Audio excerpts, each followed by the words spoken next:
Modi Jinping की meeting से भले ही सब खुश हों, लेकिन एक नेता इस पर भड़के हुए हैं और वो नेता है सुब्रमण्यम स्वामी।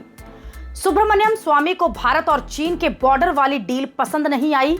स्वामी ने इस पर भड़क कर कह दिया कि नरेंद्र मोदी को भविष्य में भारत के चैम्बरलेन के तौर पर जाना जाएगा और चैम्बरलेन 1930 में इंग्लैंड के पीएम थे, जिसने हिटलर के साथ इसलिए डील कर ली थी कि हिटलर चेकोस्लोवाकिया पर कब्जा करके पोलैंड को छोड़ देगा।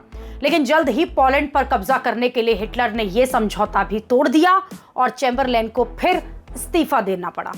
सुब्रमण्यम स्वामी ने यह इतना पुराना इतिहास बताते हुए जिनपिंग को हिटलर और नरेंद्र मोदी को चैम्बरलेन बता दिया और एक तरह से भविष्यवाणी यह भी कर दी कि चीन अपनी हरकतों से बाज नहीं आएगा, चीन कब्जा करना जारी रखेगा और अगर ऐसा ही रहा तो फिर मोदी को इस गलती की कीमत जो है वो चुकानी पड़ेगी।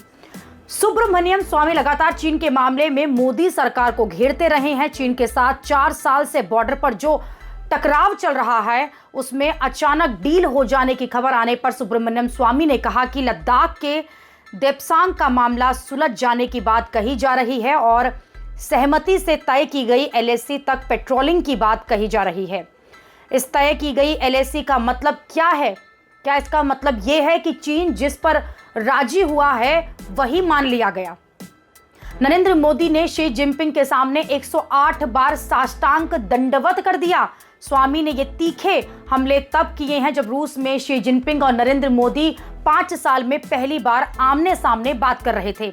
अचानक से शी जिनपिंग के साथ ऐसी मीटिंग तब हुई जब पीएम मोदी के रूस जाने से ठीक पहले भारत ने ये ऐलान कर दिया कि बॉर्डर के मामले में चीन के साथ पेट्रोलिंग पर सहमति बन गई है। विदेश मंत्री एस जयशंकर ने दावा कर दिया कि भारत और चीन के सैनिक जो हैं बॉर्डर के इलाके में अब उसी तरह से गश्त लगा सकेंगे जैसा कि 2020 के टकराव के पहले होता था। लेकिन चीन की चालबाजियों को देखते हुए सुब्रमण्यम स्वामी ने कह दिया कि चीन से इस तरह की कोई डील करना बहुत बड़ी गलती है। कुछ रक्षा विशेषज्ञों ने आर्मी चीफ के बयान का हवाला दिया और ये कहा कि एक तरफ विदेश मंत्री कह रहे हैं कि चीन के साथ बॉर्डर पर 2020 से पहली वाली स्थितियों में वापस आ गए हैं, तो आर्मी चीफ कह रहे हैं कि अभी 2020 से पहली वाली स्थिति में वापस लौटना है।